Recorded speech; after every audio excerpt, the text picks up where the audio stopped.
شروع اللہ کے نام سے جو بڑا مہربان نہایت رحم والا ہے۔ ہا میم عین سین قاف۔ خدائے غالب و دانا اسی طرح تمہاری طرف مضامین اور براہین بھیجتا ہے جس طرح تم سے پہلے لوگوں کی طرف وہی بھیجتا رہا ہے۔ جو کچھ آسمانوں میں اور جو کچھ زمین میں ہے سب اسی کا ہے، اور وہ عالی رتبہ اور گرام قدر ہے۔ قریب ہے کہ آسمان اوپر سے پھٹ پڑیں اور فرشتے اپنے پروردگار کی تعریف کے ساتھ اس کی تسبیح کرتے رہتے، اور جو لوگ زمین میں ہیں ان کے لیے معافی مانگتے رہتے ہیں۔ سن رکھو کہ خدا بخشنے والا مہربان ہے۔ اور جن لوگوں نے اس کے سوا کارساز بنا رکھے ہیں وہ خدا کو یاد ہیں، اور تم ان پر داروغہ نہیں ہو۔ اور اسی طرح تمہارے پاس قرآن عربی بھیجا ہے تاکہ تم بڑے گاؤں یعنی مکے کے رہنے والوں کو اور جو لوگ اس کے ارد گرد رہتے ہیں ان کو رستہ دکھاؤ، اور انہیں قیامت کے دن کا بھی جس میں کچھ شک نہیں خوف دلاؤ۔ اس روز ایک فریق بہشت میں ہوگا اور ایک فریق دوزخ میں، اور اگر خدا چاہتا تو ان کو ایک ہی جماعت کر دیتا، لیکن وہ جس کو چاہتا ہے اپنی رحمت میں داخل کر لیتا ہے، اور ظالموں کا نہ کوئی یار ہے اور نہ مددگار۔ کیا انہوں نے اس کے سوا کارساز بنائے ہیں؟ کارساز تو خدا ہی ہے، اور وہی مردوں کو زندہ کرے گا، اور وہ ہر چیز پر قدرت رکھتا ہے۔ اور تم جس بات میں اختلاف کرتے ہو اس کا فیصلہ خدا کی طرف سے ہوگا۔ یہی خدا میرا پروردگار ہے، میں اسی پر بھروسہ رکھتا ہوں اور اسی کی طرف رجوع کرتا ہوں۔ آسمانوں اور زمین کا پیدا کرنے والا وہی ہے۔ اسی نے تمہارے لیے تمہاری ہی جنس کے جوڑے بنائے اور چار پایوں کی بھی جوڑے بنائے، اور اسی طریق پر تم کو پھیلاتا رہتا ہے۔ اس جیسی کوئی چیز نہیں، اور وہ سنتا دیکھتا ہے۔ آسمانوں اور زمین کی کنجیاں اسی کے ہاتھ میں ہیں۔ وہ جس کے لیے چاہتا ہے رزق فراخ کر دیتا ہے، اور جس کے لیے چاہتا ہے تنگ کر دیتا ہے۔ بے شک وہ ہر چیز سے واقف ہے۔ اس نے تمہارے لیے دین کا وہی رستہ مقرر کیا جس کے اختیار کرنے کا نوح کو حکم دیا تھا، اور جس کی اے محمد صلی اللہ علیہ وآلہ وسلم ہم نے تمہاری طرف وہی بھیجی ہے، اور جس کا ابراہیم اور موسیٰ اور عیسیٰ کو حکم دیا تھا، وہ یہ کہ دین کو قائم رکھنا اور اس میں پھوٹ نہ ڈالنا۔ جس چیز کی طرف تم مشرکوں کو بلاتے ہو وہ ان کو دشوار گزرتی ہے۔ اللہ جس کو چاہتا ہے اپنی بارگاہ کا برگزیدہ کر لیتا ہے، اور جو اس کی طرف رجوع کرے اسے اپنی طرف رستہ دکھا دیتا ہے۔ اور یہ لوگ جو الگ الگ ہوئے ہیں تو علم حق آ چکنے کے بعد آپس کی ضد سے ہوئے ہیں، اور اگر تمہارے پروردگار کی طرف سے ایک وقت مقرر تک کے لیے بات نہ ٹھہر چکی ہوتی تو ان میں فیصلہ کر دیا جاتا، اور جو لوگ ان کے بعد خدا کی کتاب کے وارث ہوئے وہ اس کی طرف سے شبہ کی الجھن میں پھنسے ہوئے ہیں۔ تو اے محمد صلی اللہ علیہ وآلہ وسلم اسی دین کی طرف لوگوں کو بلاتے رہنا، اور جیسا تم کو حکم ہوا ہے اسی پر قائم رہنا، اور ان کی خواہشوں کی پیروی نہ کرنا، اور کہہ دو کہ جو کتاب خدا نے نازل فرمائی ہے میں اس پر ایمان رکھتا ہوں، اور مجھے حکم ہوا ہے کہ تم میں انصاف کروں۔ خدا ہی ہمارا اور تمہارا پروردگار ہے، ہم کو ہمارے اعمال کا بدلہ ملے گا اور تم کو تمہارے اعمال کا۔ ہم میں اور تم میں کچھ بحث و تکرار نہیں، خدا ہم سب کو اکٹھا کرے گا اور اسی کی طرف لوٹ کر جانا ہے۔ اور جو لوگ خدا کے بارے میں بعد اس کے کہ اسے مومنوں نے مان لیا ہو جھگڑتے ہیں، ان کے پروردگار کے نزدیک ان کا جھگڑا لغو ہے، اور ان پر خدا کا غضب اور ان کے لیے سخت عذاب ہے۔ خدا ہی تو ہے جس نے سچائی کے ساتھ کتاب نازل کی اور عدل و انصاف کی ترازو، اور تم کو کیا معلوم شاید قیامت قریب ہی آ پہنچی ہو۔ جو لوگ اس پر ایمان نہیں رکھتے وہ اس کے لیے جلدی کر رہے ہیں، اور جو مومن ہیں وہ اس سے ڈرتے ہیں اور جانتے ہیں کہ وہ برحق ہے۔ دیکھو جو لوگ قیامت میں جھگڑتے ہیں وہ پرلے درجے کی گمراہی میں ہیں۔ خدا اپنے بندوں پر مہربان ہے، وہ جس کو چاہتا ہے رزق دیتا ہے، اور وہ زور والا اور زبردست ہے۔ جو شخص آخرت کی کھیتی کا طالب ہو اس کے لیے ہم اس کی کھیتی میں افزائش کریں گے، اور جو دنیا کی کھیتی کا خواستگار ہو اس کو ہم اس میں سے دیں گے، اور اس کا آخرت میں کچھ حصہ نہ ہوگا۔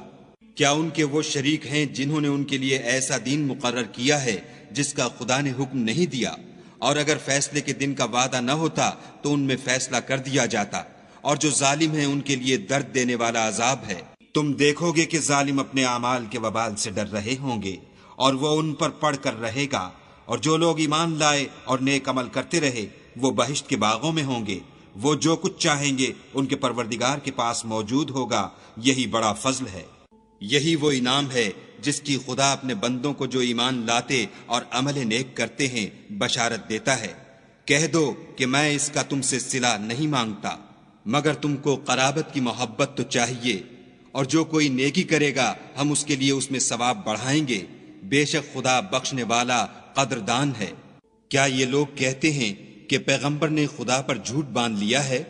اگر خدا چاہے تو اے محمد صلی اللہ علیہ وآلہ وسلم تمہارے دل پر مہر لگا دے، اور خدا جھوٹ کو نابود کرتا اور اپنی باتوں سے حق کو ثابت کرتا ہے، بے شک وہ سینے تک کی باتوں سے واقف ہے۔ اور وہی تو ہے جو اپنے بندوں کی توبہ قبول کرتا اور ان کے قصور معاف فرماتا ہے، اور جو تم کرتے ہو سب جانتا ہے۔ اور جو ایمان لائے اور عمل نیک کیے ان کی دعا قبول فرماتا اور ان کو اپنے فضل سے بڑھاتا ہے، اور جو کافر ہیں ان کے لیے سخت عذاب ہے۔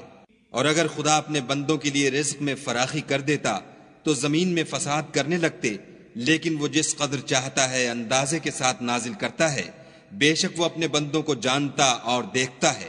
اور وہی تو ہے جو لوگوں کے نا امید ہو جانے کے بعد مہ برساتا اور اپنی رحمت یعنی بارش کی برکت کو پھیلا دیتا ہے، اور وہ کارساز اور سزاوار تعریف ہے۔ اور اسی کی نشانیوں میں سے ہے آسمانوں اور زمین کا پیدا کرنا اور ان جانوروں کا جو اس نے ان میں پھیلا رکھے ہیں، اور وہ جب چاہے ان کے جمع کر لینے پر قادر ہے۔ اور جو مصیبت تم پر واقع ہوتی ہے سو تمہارے اپنے فعلوں سے، اور وہ بہت سے گناہ تو معاف کر دیتا ہے۔ اور تم زمین میں خدا کو عاجز نہیں کر سکتے، اور خدا کے سوا نہ تمہارا کوئی دوست ہے اور نہ مددگار۔ اور اسی کی نشانیوں میں سے سمندر کے جہاز ہیں جو گویا پہاڑ ہیں۔ اگر خدا چاہے تو ہوا کو ٹھہرا دے اور جہاز اس کی سطح پر کھڑے رہ جائیں۔ تمام صبر اور شکر کرنے والوں کے لیے ان باتوں میں قدرت خدا کے نمونے ہیں۔ یا ان کے اعمال کے سبب ان کو تباہ کر دے اور بہت سے قصور معاف کر دے۔ اور انتقام اس لیے لیا جائے کہ جو لوگ ہماری آیتوں میں جھگڑتے ہیں وہ جان لیں کہ ان کے لیے خلاصی نہیں۔ لوگوں، جو مال و متاع تم کو دیا گیا ہے وہ دنیا کی زندگی کا ناپائیدار فائدہ ہے، اور جو کچھ خدا کے ہاں ہے وہ بہتر اور قائم رہنے والا ہے، یعنی ان لوگوں کے لیے جو ایمان لائے اور اپنے پروردگار پر بھروسہ رکھتے ہیں، اور جو بڑے بڑے گناہوں اور بے حیائی کے کاموں سے پرہیز کرتے ہیں، اور جب غصہ آتا ہے تو معاف کر دیتے ہیں، اور جو اپنے پروردگار کا فرمان قبول کرتے ہیں اور نماز پڑھتے ہیں اور اپنے کام آپس کے مشورے سے کرتے ہیں، اور جو مال ہم نے ان کو عطا فرمایا ہے اس میں سے خرچ کرتے ہیں۔ اور برائی کا بدلہ تو اسی طرح کی برائی ہے، مگر جو درگزر کرے اور معاملے کو درست کر دے تو اس کا بدلہ خدا کے ذمے ہے۔ اس میں شک نہیں کہ وہ ظلم کرنے والوں کو پسند نہیں کرتا۔ اور جس پر ظلم ہوا ہو اگر وہ اس کے بعد انتقام لے تو ایسے لوگوں پر کچھ الزام نہیں۔ الزام تو ان لوگوں پر ہے جو لوگوں پر ظلم کرتے ہیں اور ملک میں ناحق فساد پھیلاتے ہیں۔ یہی لوگ ہیں جن کو تکلیف دینے والا عذاب ہوگا۔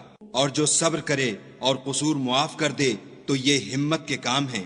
والذین اذا اصابهم البغی هم ینتصرون، اور جو ایسے ہیں کہ جب ان پر ظلم و تعدی ہو تو مناسب طریقے سے بدلہ لیتے ہیں۔ وجزاء سیئة سیئة مثلها فمن عفا وأصلح فأجره على الله إنه لا يحب الظالمين۔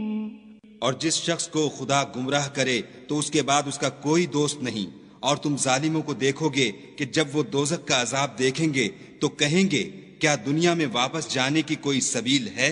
اور تم ان کو دیکھو گے کہ دوزخ کے سامنے لائے جائیں گے، ذلت سے عاجزی کرتے ہوئے چھپی اور نیچی نگاہ سے دیکھ رہے ہوں گے، اور مومن لوگ کہیں گے کہ خسارہ اٹھانے والے تو وہ ہیں جنہوں نے قیامت کے دن اپنے آپ کو اور اپنے گھر والوں کو خسارے میں ڈالا۔ دیکھو کہ بے انصاف لوگ ہمیشہ کے دکھ میں پڑے رہیں گے، اور خدا کے سوا ان کے کوئی دوست نہ ہوں گے کہ خدا کے سوا ان کو مدد دے سکیں۔ اور جس کو خدا گمراہ کرے اس کے لیے ہدایت کا کوئی رستہ نہیں۔